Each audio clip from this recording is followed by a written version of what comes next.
Ooh, All right, hello and welcome back to Real Seekers. I'm your host, Dale the Real Seeker, and today I have a special treat for you guys. I've been promising it off and on for a few weeks now, but I reached out to the one of the hosts of Democracy of the peace, Dead, Matt. love, Welcome to the show there, Matt. peace, love. I don't know how they do it. Peace, love. Gosh, I think you were right the first time. The other but one, that's 60s counterculture. We don't represent that stuff. What's up, guys? no, That was the downfall of Western civilization. What am I doing? no hippies on this channel. So,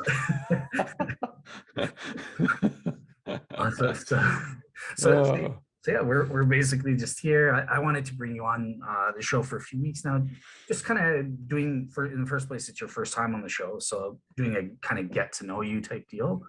So yeah, with that, the first thing to do, let me turn it over straight to you as my guest. And do you want to kind of introduce my audience as to who you are? I always ask like maybe a little bit about your faith journey and how you came to be where you're at, oh my goodness. if you don't mind. The spark notes, the spark notes of the spark notes of the spark notes of the spark. So I got to be careful here. I got to look at this green dot that looks like HAL 5000, 9000 from 2001: A Space Odyssey. Hey guys, how's it going? This green dot here. I'll try. So I'm Matt. I'm from Myrtle Beach, I guess. Dox myself. I actually became a Christian by reading the Book of Revelation, literally, and watching a Carmen video, Carmen the Evangelist, in the late 90s. It was 1998, January 6th. Remember the day. Wow. And he had a gospel message at the end. It wasn't just the creatures coming out of the water and all that. There was like a gospel message at the end. It really, really moved me. And there was another cassette VHS tape that my mom got me called The Search for God in Rock and Roll. Mhm. And it was, who is the guy that did it? He was kind of hippie-ish. I think he was a hippie convert. Oh, wow. And he did all those things where he played the songs backwards, and it was like maybe it could be a demon playing them backwards or Yeah. something. But it was actually a really cool video. But I remember him like, we're about to play a song. It's filled with it's just really bad. But listen to the spirit in which he sings it and how opposite it is to the Spirit of Christ. And I remember him playing Highway to Hell, and I was like, this is an awesome song. This is great. But I'm really young at the time. So this is the first time I heard those chords because I'd grown up on Christian music. And I was like, that blues-based rock is amazing. Well, anyway, he sucks me in, and then there's a gospel thing at the end of that. I watched those videos back to back, gave my life to Christ that way. Then I think with the catalyst, I'll just do the catalyst for it. I visited my brother's half-sister, and they're kind of into the occult. They have gargoyles around their house, and they're very not for Christianity at all. And I remember being like wearing shirts like with the Bible on it that says "Read it while it's still legal," like shirts like that, where you get it from those Christian stores. Like instead of Adidas, it would say like "Add Jesus," all that stuff, or like CrossFit, and it shows like Jesus doing a push-up with the cross on his back. And so I would just do like the 4 laws stuff, and she really like laid it into me and like asked me really hard questions, just not really to have answers, but just kind of attack me. And I remember being very angry and walking off from her in Cape May, New Jersey, and wandering the ghettos by myself for like hours and not really knowing where I'm going. And I finally bumped into my dad, who jumped out of the car. Where were you? What are you doing? She made fun of me because of my religion. I was such a baby. But I returned from that trip to Myrtle Beach, and I had a friend of mine whose dad was a scholar. He was an academic. He was a psychoanalyst. He had his own practice in Myrtle Beach. And his house was strewn with philosophy books, psychology books, apologetics books. So when I would come over to hang out with Matt, I would be like, hey dude, what's going on? We play a little video game, and then I kind of wander off in this 2-story house with books everywhere and just read these books and talk to his dad about Christianity and stuff. And I was like, what is this? Like, what's on this? He's like, yeah, this is philosophy. This is called philosophy. And I was like, oh, this is awesome. I want to do this. And then I saw some debates by Craig, and I was like, what does he do for a living? Like, how can you just do this for a living? Oh, he's a professor. And I was like, oh, okay. So what do you got to do? You got to go to school, and you got to get your bachelor's and your master's and your PhD. And you can actually do this for a living. I was like, oh my gosh, this sounds awesome. I want to do this. And that's basically what did it. Now, it's been a huge journey, like other domains in my life, like emotionally and existentially. But as far as the philosophy part of it, which is kind of what I aim my channel towards, but I appropriate other things too into it. I don't want to just be academic philosophy all the time, because we're not Spock, we're humans. But then I just ran out of money, and I ended up joining the military in 2010, joined the Air Force to get my GI Bill so I could get money to get the master's. And I got my master's in 2017. And now I'm a stay-at-home dad in Japan. That's it. That's kind of where I'm at right now. So you, I left a lot out. well, yeah, I was just gonna say, like, so out of curiosity, did you ever have like a period where like you experienced like doubts, or was it all pretty much? Yeah. Yeah. That's really hard to explain, but yeah, I have vivid memories of, like, I cleaned banks with my dad from 1996 to 2007. And what I would be doing there was I would just be getting off a job from waiting tables, and it'd be like 11 at night, and I'd still have to go to the bank to vacuum and do the trash. That's the way you call it. And you put all this trash in. It's dark. You're by yourself. You're in this bank where you see things in the corner of your eye. There's some stories, by the way, on that. Some paranormal activity. It's weird. Possibly could have a natural explanation, but I remember looking up at the sky, just being like, the hiddenness of God kind of thing. Like, really? Are you there? Like, now that is abstract. And then with me starting in college and even into high school, I had like problems with like social skills. Like I just didn't know how to like talk to people. So I was a loner a lot. And so I remember this one time when I was a freshman in college, where I think we were playing a board game in like the common room, and things have been piling up, and this guy like snapped at me or something like that. And I didn't have the social skills to kind of like appropriate it properly. I took it really personally. Everything that happened in my life kind of bubbled over. And I remember I went into the woods and I screamed at God for like a couple hours. I had a bloody nose. It came all over my shirt and everything. So when I came back in the dorm room, everyone's like, "Matt, are you okay? What's wrong?" And I was like, "Oh, I just got a bloody nose. It runs in the family." So yeah, I remember being like, "Yeah, you came down as Jesus, but you don't know what it's like to be a creature. You don't know what it's like to be finite. You don't know what it's like to not be God. So you have no idea what I'm going through right now. You know what I mean? You have no idea what it's like to be awkward socially and be like ostracized for that reason. You have to kind of strip these things of yourself voluntarily and give it up, and then suffer that way. So you suffer. Don't get me wrong, but you're not suffering the way I'm suffering. So how can I go to you?" That kind of thing. It was that kind of thing, that kind of doubt. And then God gave me Kierkegaard. So Kierkegaard really, God spoke to me through Kierkegaard, like big time. So worked my way through almost all of his stuff. And again, very abbreviated. He kind of helped me through, still is helping me through. So I still got some stuff. We're all going through stuff. You know what I mean? Yeah. What's the quote I heard? Somebody said that, like, no matter who you're looking at or who you're talking to, whoever's annoying you at the time, they're going through like a secret battle or something. I think that's true. Like, it only comes out when you actually talk to the person. But that's probably like Lewis's idea. Like, you have no idea who, like, we're in these bodies or whatever, but I guess in reality we're more beautiful or more ugly than we could possibly imagine in our dreams or whatever, just because of the fact that we're spirit as well. I don't know. It's just stuff that we have to appropriate over time. I think a lot of truths are diachronic in nature. You have to like appropriate them over time. I don't know. There's like a thickness to truth almost. I've thought about that.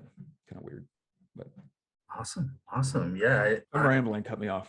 No, not at all. This is your story. No, I was interested to hear about that, because I do think that it's kind of like a common thing I find, like in my interactions with a lot of skeptics, is like there's almost this like it's not necessarily just the intellectual argument, the hiddenness from God, but there's that experiential hiddenness. Like, you can't relate to me and stuff like that. You're just this other being kind of thing. You have no idea what it's like on a human level, like what I'm going through with my doubts or suffering or stuff like that. And for a lot of skeptics, I found, like my old co-host from Skeptics and Seekers, this was a huge deal to him. But like, it's a little bit before, but like mentioning the Christianity angle, well, that's kind of the point of the incarnation. Jesus, during his time of humiliation, he can relate to us on an experiential level and stuff. So I don't know if that was impactful for you, like that sort of revelation would have spoken to that issue. Yeah, the hiddenness of God, I feel, manifests itself in like various ways. So one of the ways in which it manifests itself is in what you just said. So like take an outsider that hasn't had the experience. God is actually hiding a little bit, in a sense, behind like what you just said, that you'll actually find God in the experience of God. To the outsider that hasn't had the experience, that sounds ridiculous.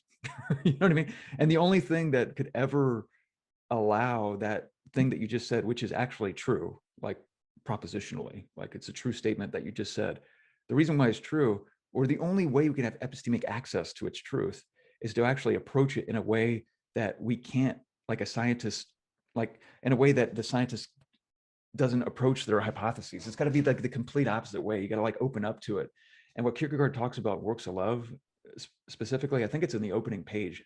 He says that what makes a lot of people nervous about this is that the quality of it, when you open yourself up to truths that can only be accessed in that way, where you have to meet it halfway kind of thing, it seems qualitatively indistinguishable from self-delusion. So it feels like you're deluding yourself when you're in the middle of it. But the only way to find out whether or not it's really true and it's not self-delusion is to actually do it. But what stinks is after you actually do it and you experience the truth of it, all you have left to communicate to the person that hasn't experienced it are words and language, propositions describing your ineffable experience. So God's hiding in that too. It's just like it never ends. But I don't know. Do you agree with that? I don't know. That's just something I've thought about. I think Because when I go to explain the experience, I have to use language now. And a lot of the properties of this experience, from if I were like to introspect a little bit and like go back to see what I just experienced, like the I don't know, the footprint in the sand. I didn't see the foot actually go in the sand. I have to like introspect and I see the footprint, but I don't have the experience anymore of what I had when the foot was actually going in the sand, kind of thing. So I'm not exactly introspecting what it is I just experienced, kind of thing. And it's just like, okay, now I have to translate something that I experienced throughout without the medium of language, with language. And then there's going to be some sort of experiential interaction with the language, but the experiential interaction with the language isn't going to match the experience that I had that wasn't mediated by the language. So it's just, it's all hiding in there. It's all weird. It's all like, it's really dynamic. It's very idiosyncratic. It's very subjective. I like Kierkegaard when he says truth is subjectivity, which that's a pseudonym, Climacus, but not subjective, it's subjectivity. I think subjects have to appropriate truth in their own time, in their own way, diachronically. And that's going to be different for everybody. So for the person to say, show me what it is you experienced, you're telling me to do something that only a scientist can replicate with regard to hypotheses. And that's just not the way it is with these kinds of truths. You know what I mean? It's just hard. It's hard to do. Yeah, absolutely. Yeah, I mean, it's the qualia by definition is a first person, right? Relative subjects that experience it, kind of thing, right? So if you haven't experienced it, like how would you explain the color, the sensation of redness or something to a blind person? You can't, right? Like you can. If we can't do it with a color patch, how are we going to do it with these deeply rich religious experiences? You know what I mean? It's like you need to be like a Dante or a Milton to actually hint at what it is you're experiencing, and nobody can do that. So, but it's so cool because God can meet the everyman where they're at in their experience, like the Acts 17 thing. Like he's not far from any one of us, so he can condescend to our situations and accommodate himself to every single idiosyncratic way in which our subjectivity manifests itself relative to every human that's ever lived in every time in which they've lived and every culture in which it's amazing to think about, assuming it's true, of course. Just grant it's true for a second. It's really elegant. It's very elegant. It's very beautiful. It is, yeah. And of course, beauty is a sign of truth only when we're talking about science. We can't apply that theoretical virtue to religion. No. It's only got to be with scientific theories. It's like, why? Why not? So one thing I want to ask you about, since we're talking kind of like religious experiences as a subjective form of evidence and that sort of thing, obviously you'll be familiar that a lot of people will kind of say, well, even outside of the experience is kind of ground and attached properly basic belief, and that kind of translates it into a propositional form, and then you can, is that a justified or warranted proposition, stuff like that. Yeah. would you say, like, with religious experiences, is it purely the experience itself, or is it like an attached property basic belief, something like that, or is it both? Like, what do you? Well, I mean, it's like a two-step process. Like just take like boring perception, for example. Like, okay, I look out my window, I see a tree, right? But then like, okay, what goes into developing a theory of perception? And then when I go in to develop a theory of perception, it's almost like the experience of seeing the tree right now kind of goes in the background. I have to like theoretically evaluate what's going on relative to my cognitive faculties and whether or not the perception of the tree is theory laden and all this stuff. And what's a theory? What does it mean to be theory? Like, and now we're zooming out and kind of focusing on like the theoretical structure, I guess, of what goes on when we're experiencing the tree. But then like a 9-year-old can just look out his window and see a tree. You know what I mean? Mhm. That's where I think God meets us. Now we have to answer like questions, I guess, if like theoretical questions are brought up about whether or not they're going to trust the experience that we all have. And so now we have to kind of meet that problem on its own theoretical grounds, kind of, and just say, well, no, basic beliefs are different because of X, Y, Z, and properly basic beliefs, like when you inject normativity into it, then this follows. And I only bring that stuff up if they ask, honestly. And it's really hard to get into, again, because it's all abstract and theoretical. It really is. And not a lot of people can think abstractly. It's kind of annoying. So you got to kind of break things down metaphorically, and then they got to connect the metaphors, abstractly to the theoretical structure. And that could be hard imaginatively to be able to do that. That's what I like about our God. I think our God can meet everybody where they're at, no matter like what their intellectual development is. So like the people that ask the questions, like a table looks pretty simple, but once you start asking about the molecular structure of the table, now I have to start giving you like high level physics explanations of why the molecular structure is the way it is. But then if the person were to complain, well, why is it so complicated? Why is the molecular? Well, because you asked the question. Nobody needs to know about that. You can still set your drink on the table. That's all you need. But once you start asking the deep questions about the table, I have to give you those kind of deep level kind of explanations of what's going on. And that's what I feel like there's a double standard with Christian theology. It's just like, it's so simple that a child can see it and become saved. But once you start asking deep theological questions about it and you get deep theological answers to the deep theological questions, then they're like, well, why is it going to be so complicated? It doesn't have to be so complicated, but you asked the question. It's just like, what the heck do you want to do? It's like a catch-22. I don't like that. Yeah, I encountered that a lot. Yeah, trust me. On my old show, kind of thing. In the boards, it was primarily skeptics, kind of thing, like Jesus mythicist type skeptics and stuff. So, like, yeah, I'm definitely familiar with like them asking these theoretical questions just to kind of like, they don't care about the answer or something like that. It's more And just look at it too on an existential level, like a Christian existential level. okay. Look at these like Christian mythicism. Look at that, for example. Don't look at like the arguments for and against it, but just look at it as kind of like a ideological entanglement of different propositions related to each other in terms of arguments for and against certain theses, something like that. Hmm. You can look at that big jumble of stuff and kind of go in there, inject yourself into it, and be lost in it forever. And I can't I can't give you an argument to see your way out of that, but you chose with your own free will to look into this issue with a certain set of methodological dispositions, and now you're trapped in there. Methodologically, you're trapped, and so there's really nothing I can do at that point. So a lot of this stuff is like irrational as far as like using your will to volitionally jump into the truth, right? Mhm. I think I agree with the leap of faith kind of thing. I think the Danish is leap into faith, if I remember right. Interesting. Leap into faith. But arguments help. But Kierkegaard says, I mean, on a certain methodological level, they are, in a sense, endless approximations. There is a point in the argumentative process where you have to just be like, I choose to believe this. And everybody does it. Everybody does it. Yeah. Yeah. Even the scientists, because there's underdetermination. So I don't know. Absolutely. Yeah, no, I couldn't have said it better myself. I think what you say is absolutely true. I've covered that in the show myself and everything.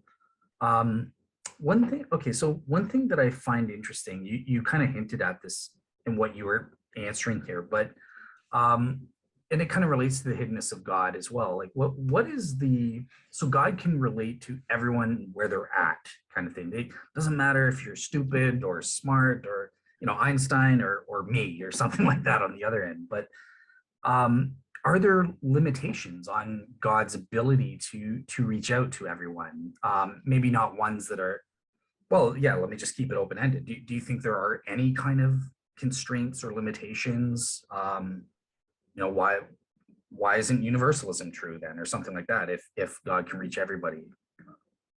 Ooh, that's a deep question. So the first thing I thought of was, if it is at the end of the day a matter of volitional, if you refuse it, there's really nothing that God can do about it, unless you're Calvinist, I guess. That's the only thing. If he can override whatever your willing is to, unconditionally elect you, I guess he could do that if he wants. I don't have that concept of God. But okay, so let's stay with my concept of God. My concept of God, yeah, he can run into the will. If it's an evidential thing and the guy's ultimately going to be saved, that just kind of is consistent with my theory about evidence being diachronic. It's got to be diachronically appropriated over time. And there's no evidence set I can put in front of somebody that can be like, there it is. And then they're just going to believe, unless the evidence that I present is at the end of the dialectic process. I didn't even know it was at the end and God just used me to be at the very end. And this happens all the time. I just think it happens in a theological context. Like when you change someone's minds in like politics, or like convincing a mathematician to believe in a certain theorem, yeah, you have to develop the proof, but they have to epistemically appropriate the proof. They have to understand the proof. Even if there is a proof there, they have to appropriate it, and that takes time. And it could take like 5 conferences with geniuses to finally get the guy to see the theorem or the proof or whatever. And it could be at that last point where, let's just say, I don't know, Roger Penrose is like, well, not necessarily. If you carry the one right here, remember, you have to connect this two and this one and this one. And the guy just has a eureka moment and it's there. I think it happens in every domain, every academic domain, history.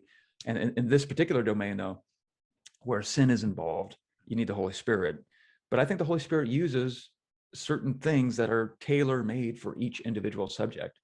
As far as universalism, like I don't know. I speculated about this. It's got to be consistent with the data of Scripture. So if Scripture contradicts universalism, I can't go with it. But I haven't really undertaken the research project to research the verses that are debated back and forth about universalism. I don't know why I wouldn't hope for universalism to be true. Like if I missed something, I don't know. But Hell's talked about a lot of great learned men believe that New Testament teaches it. When I philosophically reflect on why it's not the case, though, or why universalism is not the case, it's just like no amount of evidence is going to be good enough for people who just don't want to believe. Yeah. So then the next question is, why were they created in the first place? Right. So I don't know. If I could speculate, well, here's the thing. Let's stop there. Let me say that. I don't know. Now what do? Do I give up my Christian faith because I don't know the answer to that question? If I have a certain methodological disposition, or if I have a certain theological disposition, or if I have a certain like volitional kind of disposition, like I already believe in God, I already think God's smarter than me, I already think God is this great, perfect being, perfectly moral, spotless. I'm starting out. That's a part of my background knowledge. If I say I don't know, like why these people were created in the first place, does that mean I have to reject God? No, I'm saying I still have faith in what he's doing. And I think he knows something I don't know. But at the end of the day, when I die, he's going to explain everything, and I'm going to go, oh, okay, yeah, that's perfectly just. I don't know the answer to that yet. So what if someone doesn't share my background beliefs? What are they going to do with what I just said? Nothing. They can't do anything, right? Somehow their will has to be changed, and their background beliefs have to change, and their dispositions have to change. Yeah. I don't know how that works. The Holy Spirit just uses your words to change people. And if it's not their time to change, it's not their time to change. It sounds unfalsifiable, but it's not a strictly scientific hypothesis. But it's not a pseudoscience either. It's non-science. It's a different Wissenschaft. It's a different way to get knowledge. We're using completely different methods. Completely separate debate about whether or not there can be different methods, which came up with my conversation with T-Jump. But I haven't been given a good argument for me personally for why there has to be a certain set of criteria that we have to satisfy to bring in other methods. But at the same time, it has to have the virtues that the methods of science already have. Because if they have the virtues that the methods of science already have, then it's just a scientific method again, and we don't have another method. So what's the criteria for of success for bringing in new methods. I don't know. You know what I mean? Yeah, no, I've tried to. Sorry, I'm all over the place. No, no, that's just cool. No, Sorry. I've tried to explain kind Okay. of like that. You know, a lot of scientists that go for scientism and stuff, they have.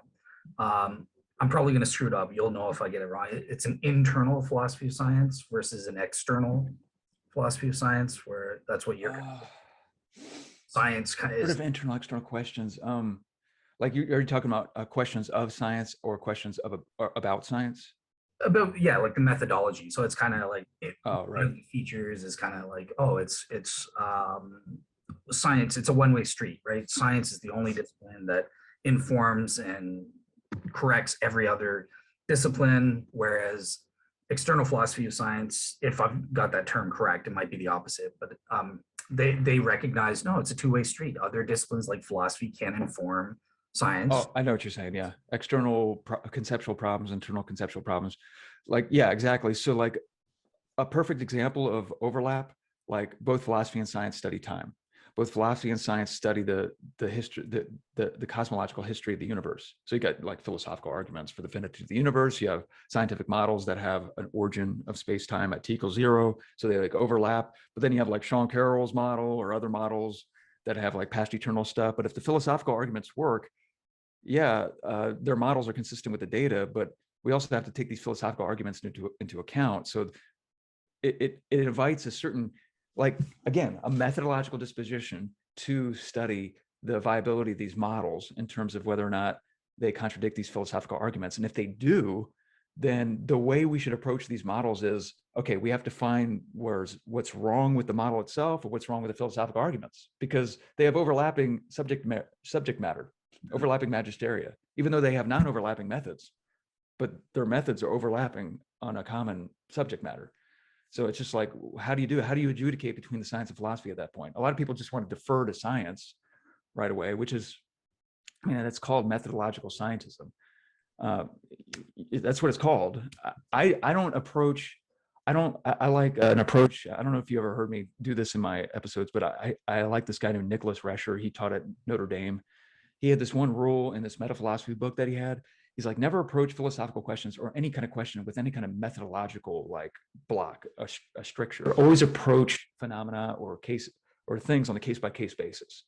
And you tailor your method to the thing you're studying. So if you're always going to bring a hammer to every single problem, everything's going to look like a nail kind of thing. You know what I mean? But if you don't come with this methodological like spectacles just blinding you to the variety of different domains that you can study in the world, then you can say, oh, well, this doesn't look like a domain that's appropriate for the scientific method. Let me see what this other method is. Oh, I see. I can get at this access to this domain using this method. So the scientific method. It just allows you a lot more creativity in studying the multifacetedness of nature to study. But yeah, I couldn't have said it better myself. Like I totally agree with what you're saying. That, and you said it much better than I did. That's what I was trying to say in that. Let me try to be smart and screw it up here. But there's a quote kind of backing you up by Walter Wink, who's a biblical scholar, if I remember correctly, and he kind of says something similar, right? Like if you bring this metaphysical, those who have a methodological bias will bring with them those methodological constraints to their studies, and they'll thereby diminish it because of that bias, something like that. It's kind of along the lines you were saying there. Yeah, if I'm a methodological solipsist, what argument can you possibly give me for the external world? Like nothing's going to work. I'm a methodological solipsist. So why be a methodological anything? Like I would just approach things on a case-by-case basis. Like, okay, if you're not a methodological naturalist, how can you study history? Okay, well, give me an example of something. Caesar crossing the Rubicon? Like, I'm not going to invoke God. Like, I'm not an idiot here. I'm not going to be like this methodological fairy dust person that says, oh, Caesar crossed the Rubicon because the fairy dust let him across. I'm not going to be an idiot. I'm going to explain that with natural causes. Okay, Jesus rose from the dead. Okay, yeah, that's extraordinary. I agree with you. Let's test out the natural explanations. If they don't convince me, what do you want me to do? I have the resurrection hypothesis now. And I was led there by seeing how methodological naturalism doesn't sufficiently explain it to me. And what do you want me to do? Okay, the consensus of scholarship in history doesn't agree with me. That gets in the sociological stuff about a lot of historians don't study the resurrection. So it's just not, there's no good statistical kind of information on whether or not their opinion on it even matters, because they're scholars in history. They might be scholars in historical methodology, but they haven't studied the evidence for the resurrection. So it seems like the only people that are actually like interested in studying that are either Christians or Jews or whatever. They have an axe to grind or whatever. But ideologically, like neutral people, their area of specialization is going to be like, I don't know, the habits of commoners in the Roman Empire or something. So just because they got a PhD history by their name doesn't mean that they have a wealth of information about why the resurrection didn't happen. So that right there, that these extra like external questions, they really like put your mind at ease, like as far as people that say, so you're basically saying that the majority of experts are wrong. Yeah, I am. So Yeah. So the only thing they can do at that point is to freeze frame my face, make a 20-second clip out of it, make me look like a moron to their sheep and their audience. Who cares? I don't care. Do it. That's going to do nothing for me. You know what I mean? I don't care. Exactly. I do my best to follow the truth. I don't go for this pure disagreement thing. I'm a steadfaster for sure. Oh yeah, epistemic pure disagreement. Sweet. I like it. Yep. Awesome. Yeah. All right, cool. All right, so let me go. You kind of mentioned the resurrection. Just before we get into that, so you kind of mentioned some of your things, the experience of God. This is what caused you to believe in God and that sort of thing. You kind of touched upon the cosmology. I chose to, I would say. You chose to, yep. I made a leap. You made that leap. I made a leap of faith. That is what it is at the end of the day. And if they want to make fun of me, I just don't care. I don't care. I've committed my life to Christ and they can get over it. Gotcha. Yep, I think that's the attitude to have. A lot of people are so scared about not having an answer from people who don't have the logical disposition to ever be convinced by anything you say back to them. So what should the church do at that point? Like, who cares? Like, continue to answer them, but anything they say shouldn't move you whatsoever, because nothing we say is going to move them. So if we just do the same thing they're doing, why are they going to follow us? Right? I don't know. Exactly. Yeah, no, I think that's right. You stand your ground. All right. Well, in terms of like intellectual arguments, on the positive side for God's existence, then, like, what do you think are some of the best ones? That all of them. All of them? Okay. I like them all. I like the argument from so many arguments. That's another good argument.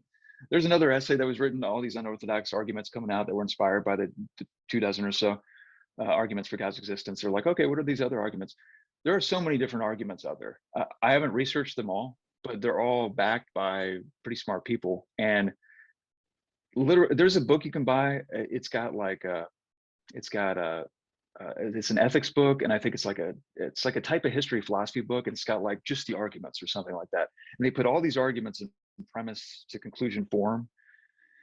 And as far as quality, I'm looking at these arguments like, these look just like the arguments I find in natural theological books. Why are the books of natural theology? Like, if I had as many arguments for God's existence as for like moral anti-realism or the existence of a number, or I don't know, the appropriate way to do phenomenology or something like that, I'd be like, oh my gosh, I have the best artillery ever. The only thing a critic can say back is, well, 100 leaky buckets are still 100 leaky buckets. Okay, well, that's their assessment of it. That's not mine. Why does my assessment of the arguments have to change just because their assessment is different? You know what I mean?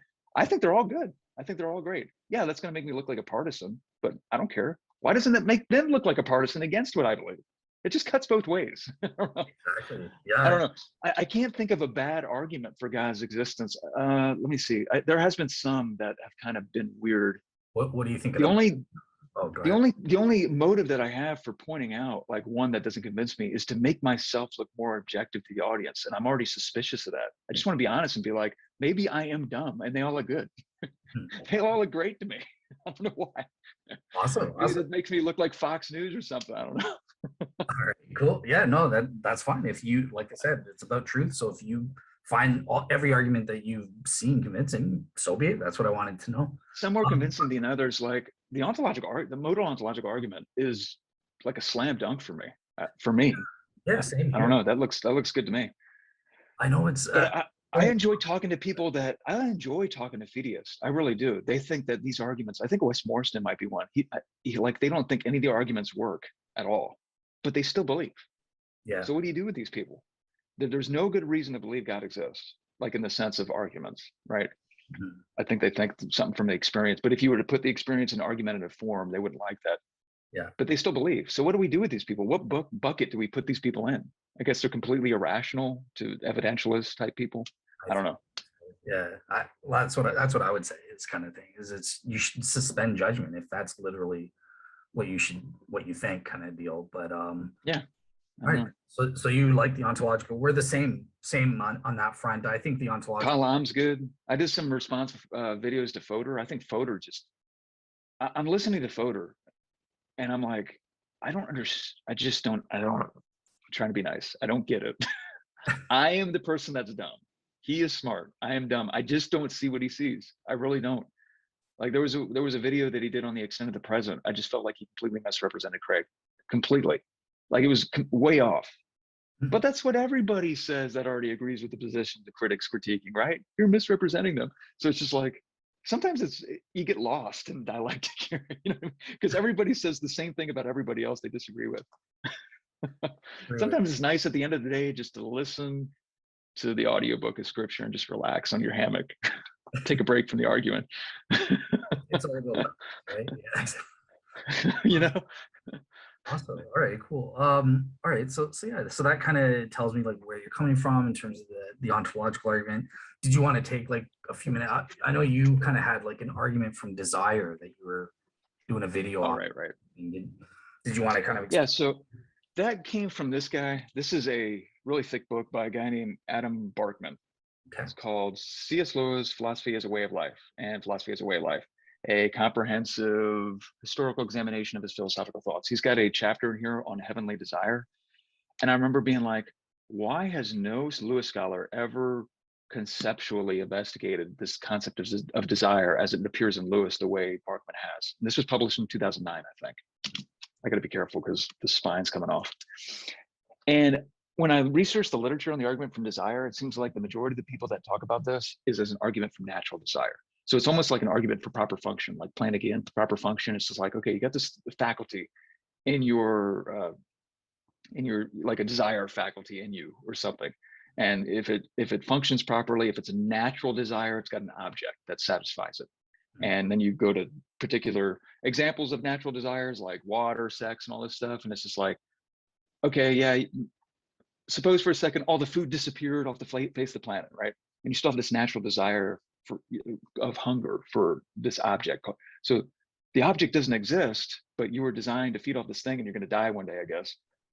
Now, in reality, that's not the case, but Lewis does address this. He's like, it does prove that you come from a species that repairs itself by eating, right?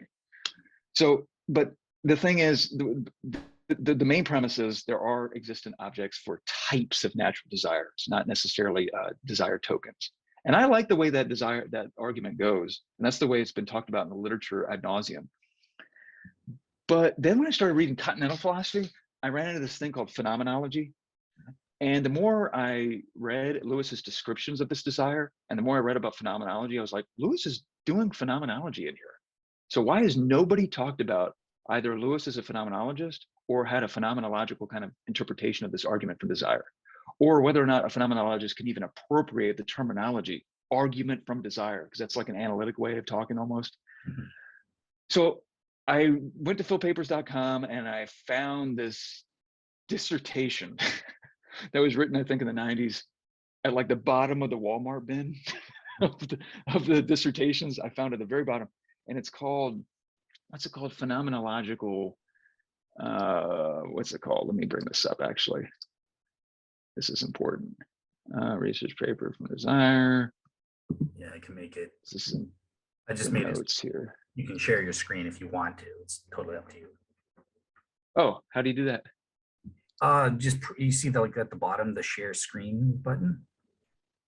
Oh yeah, sweet. Let me see here. Let you know if it pops up. Let me see. So here's my notes. share. So does it say taxonomy at the top or something? Taxonomies of desire, the object of desire. Okay, so these are just my notes here real quick. Let me see. It is called, it's buried in here.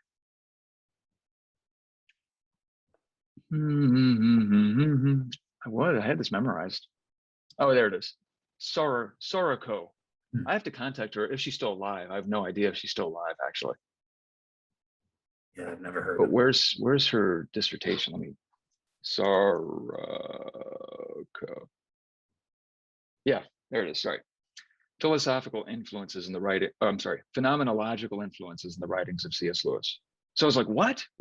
Because your worst nightmare when you're reading when you're writing a paper is has somebody already written all this, and I was like, no, somebody's already done it. Well, she does compare Lewis's method in particular contexts of his writings with the method of the Munich school of phenomenology, it's called, where they appropriate Husserl's method before he had this thing called a transcendental turn, back to Kant or whatever. I won't get into that, but where you can actually appropriate his method to access the essences of things. So essences are what makes a thing what it is. I mean, you're actually coming into unmediated contact with reality when you cognize essences. So I won't get into the details of that, but if Lewis is doing this, I don't think anybody's ever done this before. And if phenomenology in this particular domain is a legit way to get at particular aspects of reality, then I think I got a pretty good argument for God's existence, like a branch of religious experience type arguments that have this kind of desire flavor, because I believe desire is one of the, like, for the people that experience it, like in its most rich and acute forms, it could be the most powerful thing you ever experience. But Lewis does say, like, because of what the nature of desire is, he wonders if anyone has ever desired anything else.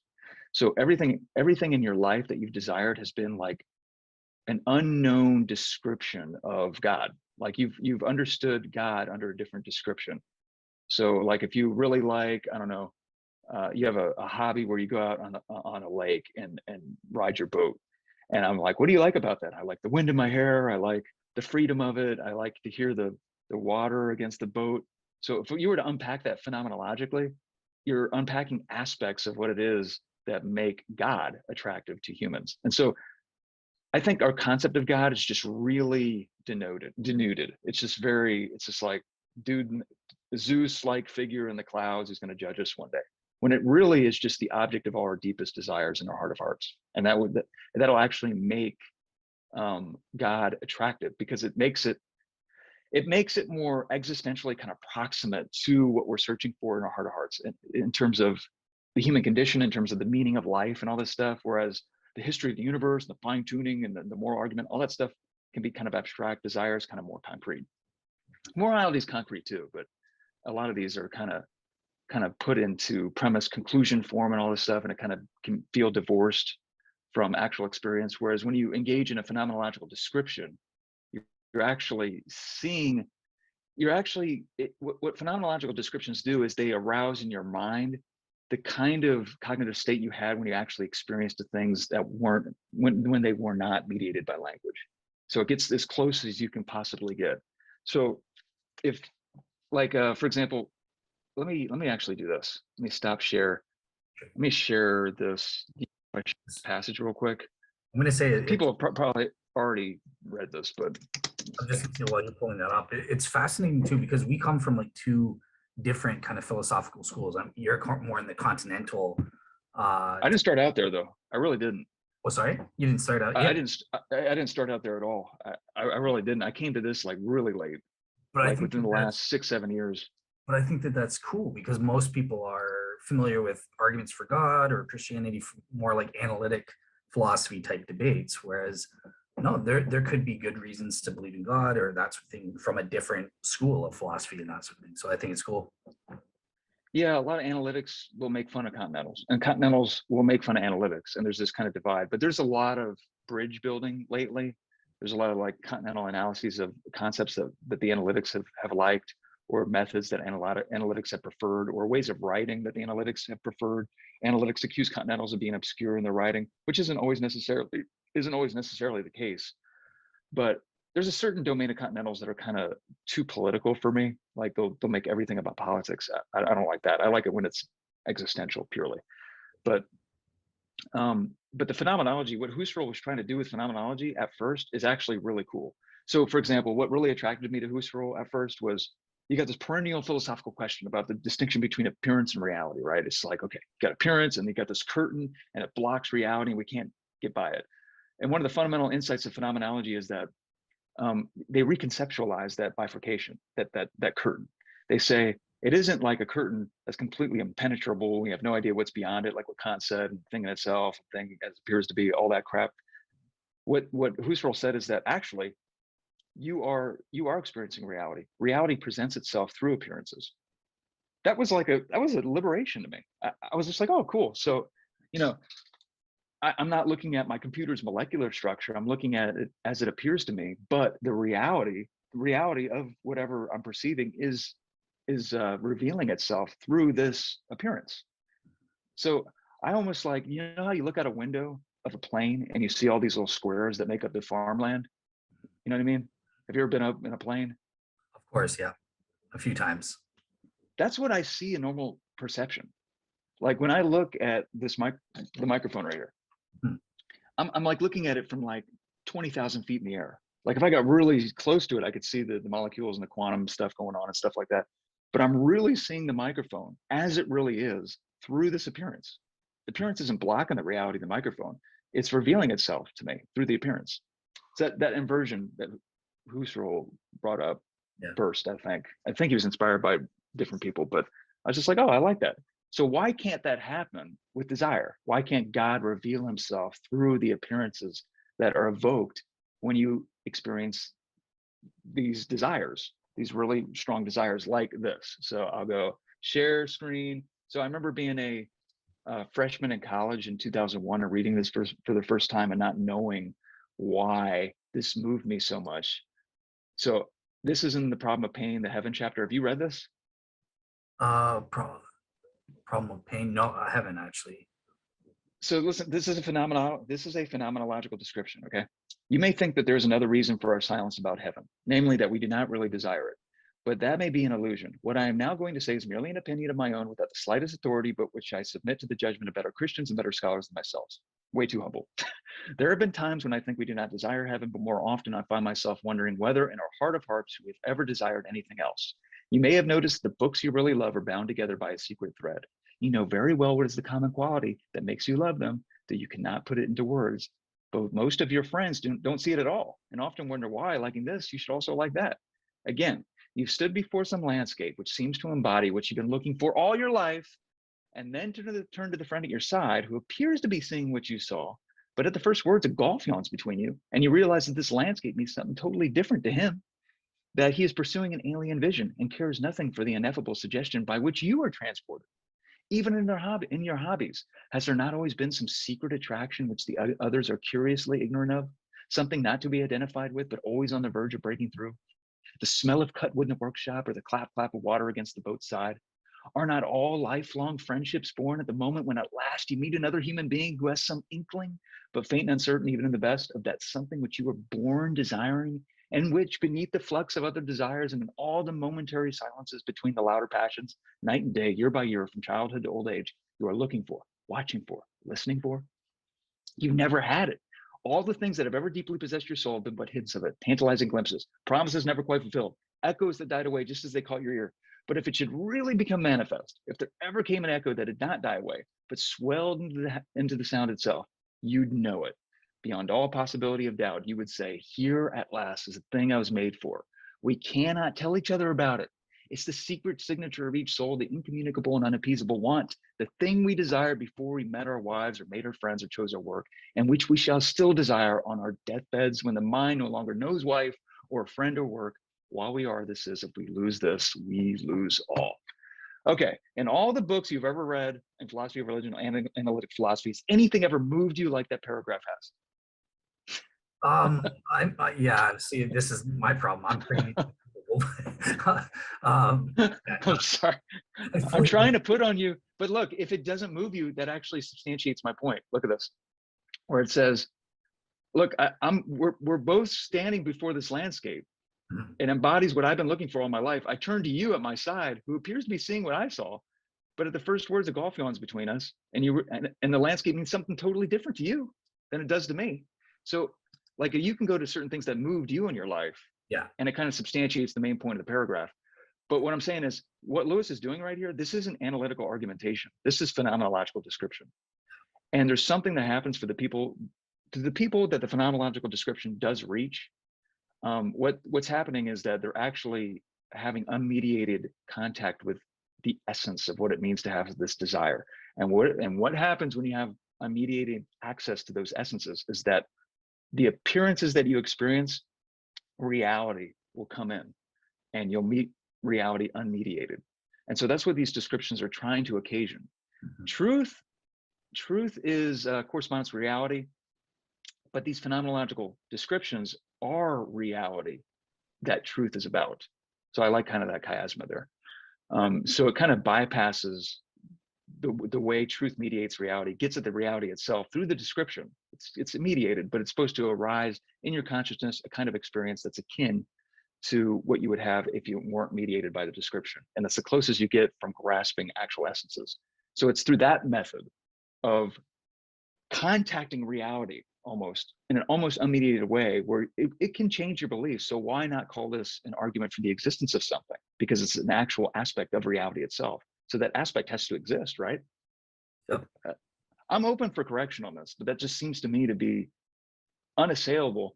And it seems to me to be more certain than any conclusion I would ever get out of an abstract philosophical argument for anything. I'm more sure of this desire than I am about the finitude of the universe on the basis of the metaphysical impossibility of an actual infinite via successive addition. I agree with it, but I'm not as sure of that as I am of this. Yeah. It's way more intimate for me. So that's kind of the way. I don't know. Do you There's only so much I can make. out of curiosity, so like what level with this would you say? Because so I'm a weirdo kind of thing. I'm kind of famous that I assign the way I came to faith is I kind of looked at each individual argument, positive, negative evidences for and against God or for and against Christianity, whatever it is, and I would assign subjective probability values to those things. Bayesian kind of things, yeah. Yep, and I would plug that into Yeah. Bayes. I came out 53.14% in 2018. Sweet. And I like it. I'm Christian. So that's my sort of story. So I'm sort of curious at your level with this argument from desire from a phenomenological perspective. Would you say, look, you're certain, you have 100% absolute certainty that God exists through this? Is it that powerful? Is there any room for doubt? Like, what would you say? Yeah, I think it's room for doubt. Like I said, so if I were to make like kind of theory about like a loose theory about what it is to have beliefs or what it is to base my beliefs on experiences, I do think it's compatible. Like these experiences are compatible with ebbs and flows and waxes and wanes of moods and psychological kind of states that you go through, depression. Like for me, I experience doubts when I like change environment. Like I'll be really connected to this environment and like I'll move or whatever and it just feels weird and like I'll start getting doubts for weird reasons. Mhm. It has nothing to do with the arguments. Maybe I'm weak or something, I don't know. No, it's But like, oh, sorry, go ahead. yeah, no, go for it. Yeah. It's kind of like so my friend Gary Habermas, he kind of differentiates. There's different types of doubts, right? So you're kind of maybe having emotional doubt, whereas Emotional, yeah. Cool. Yeah, I think we're all human beings. Yeah. Unless you're like a Spock, it's just like does your credence level never change ever? Like it's like really, are you? If it doesn't, that's actually, I think, a gift. if you get it's a certain point where you're Christian and your credence level is just cemented, like despite anything that happens in your life, you are the man. Yeah. But I think for the rest of us normal humans out here, I think certain things happen in our lives like that will just be like, huh, that's kind of weird. And then your credence level will go down a little bit. You don't give up the belief, it just goes down a little bit. So the doubt kind of suppresses it. But that's normal because the next step I have is that will literally happen with every single belief that I have ever. So I'm not going to discard it just because in this particular instance, the credence level went down because of the context sensitive doubt that I had on the basis of whatever experience I'm having. but I don't know. So you just kind of like got to train yourself after a while, probably doing different disciplines if this is a problem for anybody in the audience, just to kind of expect it, go to God when you're in the middle of it. If you can't feel God when you go to God anyway, keep going, just get up, keep getting up, train yourself in the habit of keep getting up. Now, for people that don't agree with us, we're deluded. We look silly. Why not just give it up? But then you're gonna think the same thing about them, and it cancels each other out. So that shouldn't bother you either. So just keep going. It's great. Because their stuff leads to nihilism. Maybe not yet, but give it some time. Out of curiosity, so this isn't what I had planned, but I just want to ask you quickly because I'm interested on your take. So like, I took an epistemology class with Dr. Liz Jackson, and we have kind of, yeah, she's awesome. Yeah. Yeah, she's a great prof and everything as well. So I don't think she's ever been in a bad mood in her life. I don't think so. Yeah, at least not publicly or anything. Awesome. Yeah. So like we kind of have a difference of opinion, and I'm wondering about your take. So like on an evidential perspective, obviously I've kind of revealed the game, right? Like I waited until I have this sufficiency threshold. So like, oh, if it's more than 50%, you believe it, you apportion belief accordingly. If it falls below that threshold, you should disbelieve it or suspend judgment. Liz Jackson, on the other hand, she would say, well, it's not that simple. There isn't like a sufficiency threshold that applies in all cases. So I'm wondering, like, where would you stick on that? Like, is it possible to lose your faith if the credence level goes down to a certain extent, or yeah, like, what do you make of that? I would take that whole situation as almost a reductio ad absurdum of pure evidentialism for me, because I think there's more to. I'm just going from my experience. Like if I were to dip to 1%, I wouldn't give up the belief when it comes to God. Now, when it came to like whether or not there's a tree outside, I'd give it up. But when it comes to God, I just wouldn't give it up. I've already made the leap of faith. I'm expecting it to go wherever. I made a commitment to God, and I said, look, if I feel like you don't exist, and like my credence level for your existence is at 0.000001, I'm still going to believe. I'm never going to give up the belief ever. And is that, so I'm like an rationalist when it comes to that. And the way I conceptualize it too, it's just like, let's just say like, I have this way of looking at it where if all this evidence came out that my wife cheated on me, and I just continued to believe that she didn't, and then I found out at the end of my life that she really didn't, I wonder what my wife would think of me if I gave up on her, like in the process of it. So I kind of conceptualize that with my relationship with God. It's just like, I've only been around, let's just say I'm an old guy, and I've been around for 80 years out of, 16, how old is the universe? 16 point whatever billion years old. 13. It's like, yeah, 13.6 or whatever. Well, I was off by billions. Whoops. You're an old. I'm gonna feel weird if, oh crap, I should have still believed. It was a test. So the way I conceptualize the entire like relationship of how I form my beliefs and God's existence and all that stuff, I've kind of rigged the deck on purpose so that I stay in. But descriptively, I've never fallen below like 90. But I believe in the counterfactual that if it were 1%, I still would believe. So that means I'm deluded, right?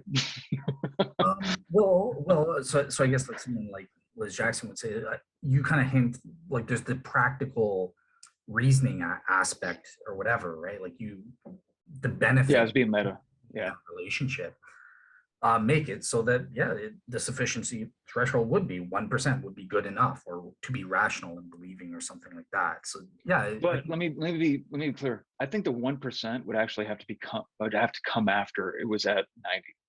Like when I first committed my life to Christ, it was like at 100. Like I don't know if it's even psychologically possible for someone to make that initial step at 1%. Even the fideists. I just think the fideists are just saying, look, I don't need any arguments to affect my credence levels, but that doesn't mean my credence level isn't at 100. Like I'm gonna go for it. I'm doing it, just like everybody does with every belief. Because even with your calculations, your Bayesian calculations, it seems like because it's a species of subjective probability, there's always the risk that the way you've calculated the thing is wrong. What are your credence levels as far as the meta level kind of things that you did in order to input your calculations into the Bayesian output and all that stuff? It's like, well, why are they the way they are? And Do you trust your methodology of weighing the pros and cons for how you did it properly? And it's like, you just keep on zooming out and zooming out, and you might get to a point where, I haven't done that yet. So if I haven't done that yet, how do I know that my Bayesian calculations are correct?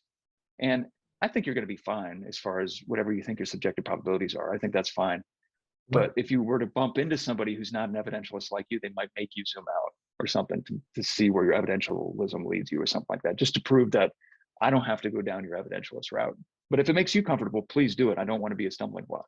No, no, not at all, not at all. Yeah, no, I find this when we disagree, we're on the same team, kind of thing.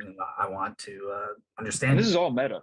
This is all meta. And then I would be like, oh, let's do it. Because then if I talk to you about the ins and outs of how you did it, I might come to see like, wow, that's really awesome. That really helped me. Thank you for edifying me with the way you do your belief formation. And you actually convinced me. And I'm at 53%. This is great, baby. Let's do it. Well, let me ask you this, because I believe it or not, I would argue that I don't even need to get into those. People don't even need to get into those meta discussions necessarily. And here's why. Yeah. Here's why. Because God is a factor here, right? So God would prevent any person who's a real seeker. So that's kind of a technical term, right? It just means you're open-minded to the truth. You're sincerely seeking the truth, and you're willing to follow it and obey it. That's it, kind of thing. Then God has the responsibility to ensure that whatever judgments I make, as long as I'm a real seeker and I'm rationally justified, if I have that much, then at least on these issues, he would ensure that I've got not necessarily the truth, but the beliefs that he wants me to have to achieve my ultimate purpose in creation until new evidence comes in, and I follow that evidence, kind of thing. So I almost don't even have to worry about, well, what if I find out 50 years from now, I find a new piece of data and that changes things. Well, this is the way I see it now. So this is, God would prevent what I call undue confusion. But yeah, you're the guest, so let me throw it to you. Like, what about God's role? No, yeah, I was listening. That sounds good. What my mind does immediately is I need to know the prior probability of God's existence for it to factor in to fix the other Bayesian calculations the way they are in terms of the 53%. But then it's weird for me to get into what the prior probability of God's existence is without it being supplemented by the arguments from natural theology.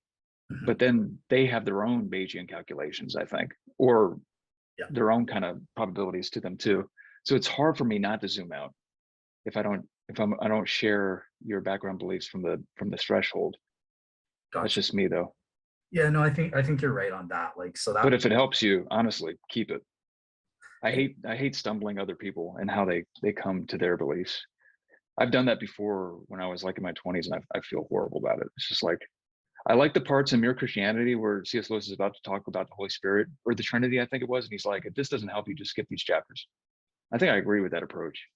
Gotcha. Like a lot of people don't need to be going into everything if it's a stumbling block. If it's theoretical exploration, I'm for everything. I think everything's fair game. Yeah. But yeah. No, I think I believe it or not, I agree with you. So I haven't stumbled on the existence of God, so that I made an 11 premise argument. I think there you would need to be warranted, but at the level of like Christian evidence, we've already established God exists. He's got certain motivations, blah, blah, blah, kind of thing. So yeah. Cool. All right. I think it's one of my background beliefs. One of my background beliefs is the fact that the vast majority of the people on the earth have no idea how to do these probability calculations, and they're still fully warranted in believing in God's existence. So that's one of my background beliefs. Same. Ironically, it's so weird that itself, they have no idea natural theology at all. They don't know about philosophy of religion at all. But that data point is like a background belief in my mind. You know what I mean? Yeah. It's just like, I don't need these arguments for believing this. Maybe anymore. Maybe they'll play a role at the beginning. And they're fascinating to explore, like the logical space of them, like after you're born again, or if the Holy Spirit leads you to talk to someone whose only stumbling block is some kind of problem that they're having with one argument for God's existence. It could be thrilling to say, oh, look, this is the way this argument works, and here's a good argument for it. And they're like, oh yeah, I see it now. And that's a real seeker, I guess you could say. Yeah. Very good. But I think a lot of people conceptualize natural theology and the philosophical dialogue going on between Christians and non-Christians as some kind of speed chess game where there's going to be like a point in the game where you just mate your opponent, and it just doesn't work like that. Yeah. Yeah. It just it's more WWE and entertainment stuff, and it's just kind of Yeah. I definitely see where you're coming from. All right. The last question I want to ask you about God in general, then, at this point, before we turn to like Christian specific type stuff. But so for me, believe it or not, the most important doubt to my belief in God in general, kind of thing, was the evil God challenge. I don't know if are you familiar with that at all, or in the context of the ontological argument, or well, so the evil God challenge in general is kind of so specific. There's different versions of it. So I think that the weak version is the best, which basically just says, look, all the arguments for God's existence, ontological argument, cosmological, whatever. moral. Sure, that maybe that prove moral argument. Well, there's some debate whether that's an asymmetrical argument, but the claim is by the atheists, they'll say, look, it's equal, whether it's a real maximally great being or a good God, or does that prove a real maximally evil being or a evil God? And they'll say, look, it's symmetrical either way. None of these arguments help you decide. You're not justified or warranted in privileging a good God over thing. What I do at the very beginning of all this stuff is I always assume I'm the dumb one, and they need to show me the light. Okay. That's literally the way I always start out here. Even when I have the Calvinism discussions, I'm always like, I don't understand Calvinism. I don't understand anything. I'm dumb. Go talk to your doctor. I'm just kidding. When I think about the concept of maximal greatness, which is being maximally excellent in all possible worlds, maximal excellence being omnipotence, omniscience, and omnibenevolence, the only reason why, for me, this evil God objection gets up off the ground is because there's a clash of intuitions. I think that's the only thing. So yeah, evil can manifest itself in a cross-world type way. Like you have a being that's evil in every possible world. Yeah, they're maximally great in the sense that they display this modal property being evil in every possible world. Okay, so now we have to like amend this. Okay, it's not maximally excellent anymore, because what I mean by excellence, I've semantically fixed the concept excellence to denote the properties of omnipotence, omniscience, and omnibenevolence. So either we're going to equivocate or you're going to give me a new word here. So maximal non-excellence, I guess, is the word here. Well, yeah, that would be evil, right? So we need a different concept for that, right? Malevolence, I don't know, but or something like malevolence, let's just say. Sure. Now, okay, so now I back up and I say, okay, why did I choose benevolence and omniscience and omnipotence? Okay, and then I think in my mind, okay, because they're great. They're great making. Okay, what do you mean by great making? They make the being greater than it would be without it. Okay. So I'm just fixing the semantics of my concepts right now. So now the evil God objection is given to me. Okay, is evil a great making property? No. It's not a great making property. It's a what can I say? A less making property or something. Yeah, it's right. I would say it's an evil. Okay, so it's a less making property. Okay, so let's go with that concept. It's maximally evil. Okay, so what does evil mean for these evil God objections? Because I always bump up against the wall of conceptually understanding evil properly. And if you got to understand the concept of evil in a certain way as ontological deprivation, it's going to be really hard to avoid any good when you maximize evil. Yeah. So do they think evil is a substance in itself? Maybe. So that's the thing. Like across evil God challengers, it depends. The one of the problems is there's no standard definition. Like, what do you mean by evil gods and stuff like that? So it all just depends on who you're reading. There's no consistency. For them to show me out of the labyrinth, they have to show me why it's incorrect to metaphysically understand evil as parasitic on good. Because if evil's parasitic on good, metaphysically speaking, then it's almost incoherent to have a maximally evil being that exists, because existence is a good. Yeah. So evil would be parasitic on good in that sense. So for it to be maximal evil, it would just wouldn't exist. So it seems like they have to bring to the table some kind of preconceived theory of the relationship between good and evil. some metaphysical theory about that in order to get that objection off the ground, to show me my way out of the labyrinth. Because the way I understand the concepts is that existence better for something to exist than not to exist. So a being that's maximally evil won't exist because it's a good to exist, right? Gotcha. They have to attack my intuitions regarding that. Intuition-driven research programs are always going to be kind of mushy around the borders, but I think that you can strengthen the center of it. And you have these auxiliary hypotheses that kind of orbit distantly or whatever, but at the center of it, I'm pretty sure that existence is a good thing. It's better to exist than not to exist. That's kind of one of the reasons why murder is wrong. It's just like you're unjustifiably taking away somebody's right to exist. Why? Existence is a good thing. So it's like maximally evil. You think about what does that even mean? Like somebody that's continually or perpetually burning people in the gas chamber, or what? Like I don't even know what that means. So Yeah. a never ending, these things are coming through some kind of Marvel portal in the sky, a never ending funeral pyre for you to continually torture people and rend children from their parents. And what does that even mean? Yeah. Maximally good, I understand that perfectly. I can see that. Maximally evil though, that sounds so strange to me. Yeah. But that could be a failure of my imagination, honestly. No, makes sense. No, this is definitely. But it's good for them. They need to convince me now. I don't understand what they're talking about. Maximally evil. I don't even know what that means. Exactly. I really don't. It has to be a coherent. Oops, are you still there? Yeah, it has Yeah, I'm here. coherent concept and stuff. So awesome. Yeah, cool. I was just that was kind of a selfish question because that's what I'm working.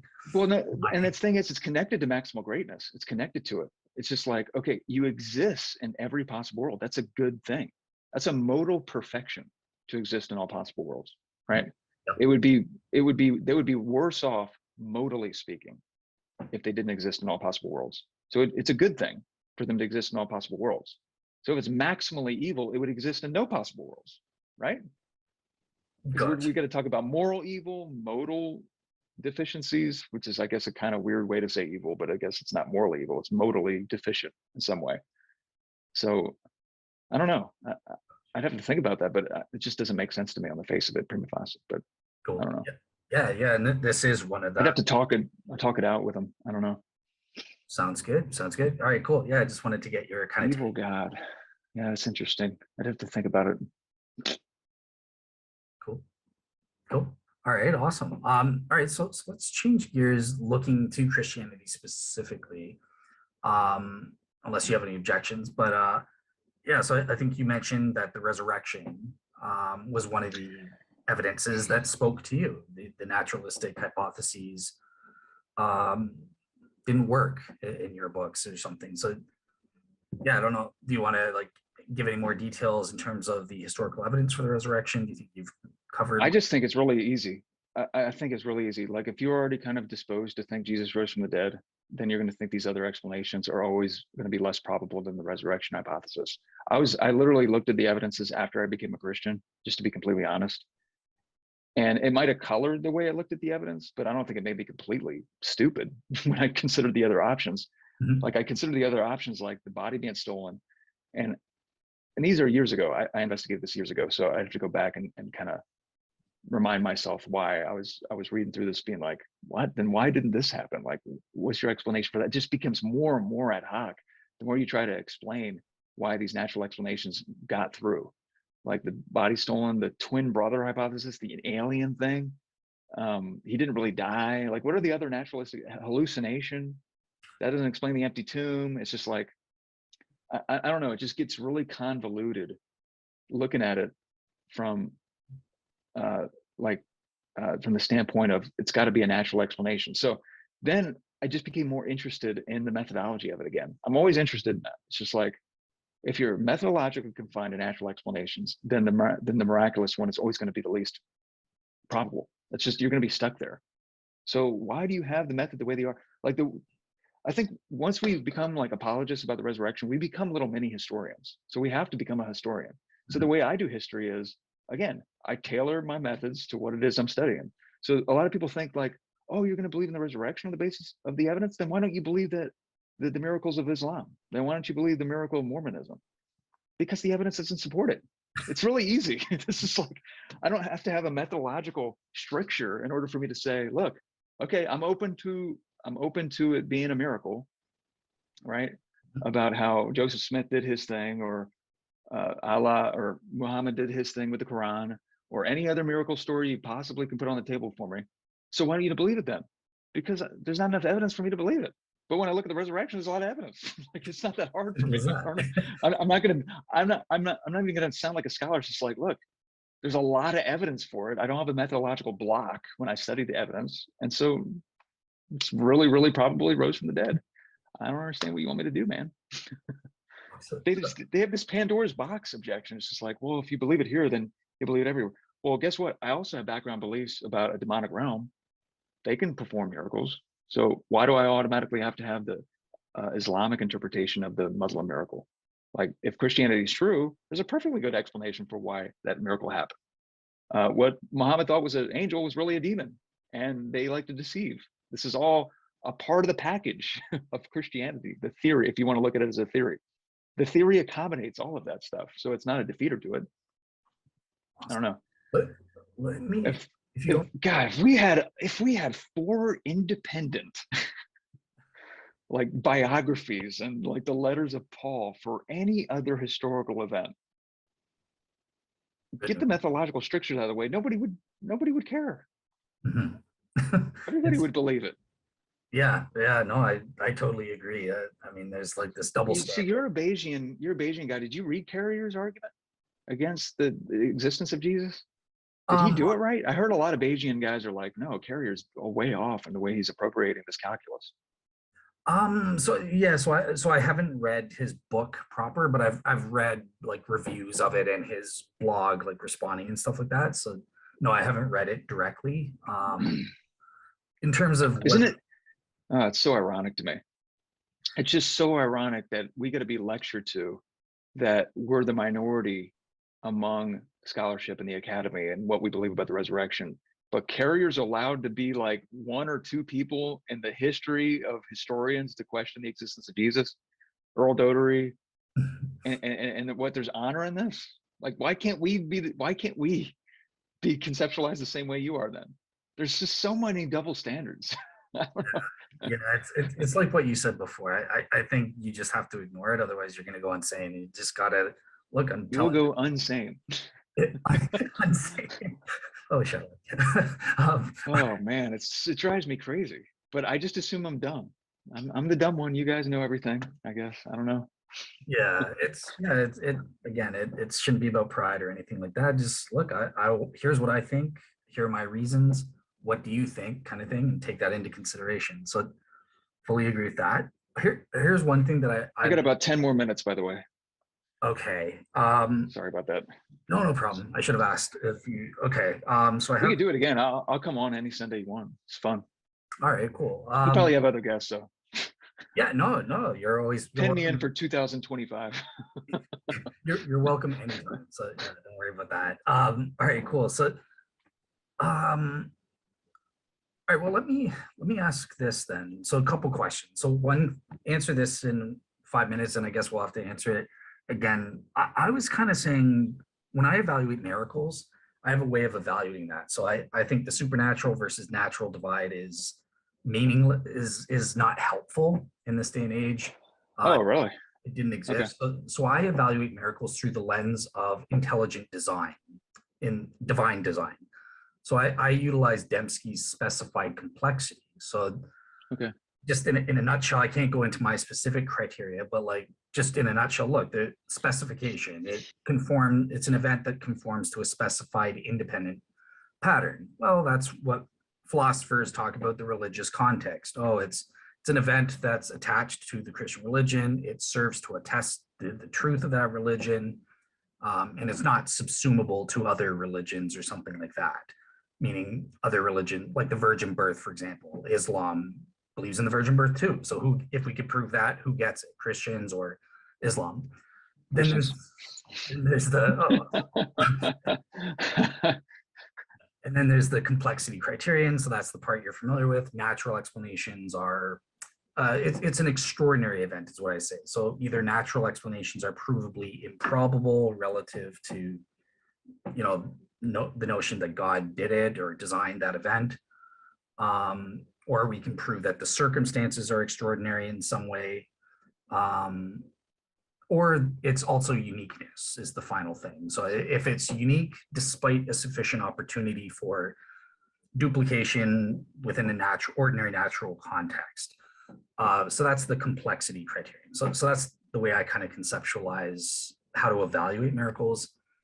I know it sucks because you got like 5 minutes to respond, but like, just in general, No, that's fine. how does that sound to you? Am I nuts, or what do you think about that? No, I am always nuts at first. I'm the one who's nuts. Okay. I like the supernatural natural distinction. I'd have to talk to you about that more. I would say it is supernatural because of everything you just said. Maybe all that stuff is necessary for it to be supernatural, maybe not sufficient, but I'd have to think about examples. But all supernatural means to me is caused by God. That's all I mean by it. Gotcha. Oh, all right. Is that your concept? Well, If it's caused by God and it's not caused by the combination of a natural law and the past history of the universe, something else, it needs to be caused by something else besides the past history of the universe and a law of nature, let's just say, then I could just call that supernatural. gotcha. Yeah. That's all I mean. That's all I mean by it, I think. Yeah. That's all everyone means by it. What do you mean by supernatural when you said the whole distinction is not right or something? Well, You don't really like it? I shouldn't say that. I don't like it for practical purposes when conversing. Oh, right. Because they just automatically, well, supernatural, that hasn't been demonstrated to be a thing. What Demonstrated. Oh, I love that word. Awesome. That word. We need to take a shot every time they say that. No, never mind. Demonstrate. And the last question, I see that David's joined us, but I know that you got to go, Matt, in a couple minutes. I'll bring in David. Oh man. David. No, it happens, man. You know, I had a lot of issues with Zoom today, and it's just been crazy. So I understand. Awesome. Well, yeah, I just wanted you to be able to meet Matt before you go in that case. So Sorry, David. Dale's kicking me out.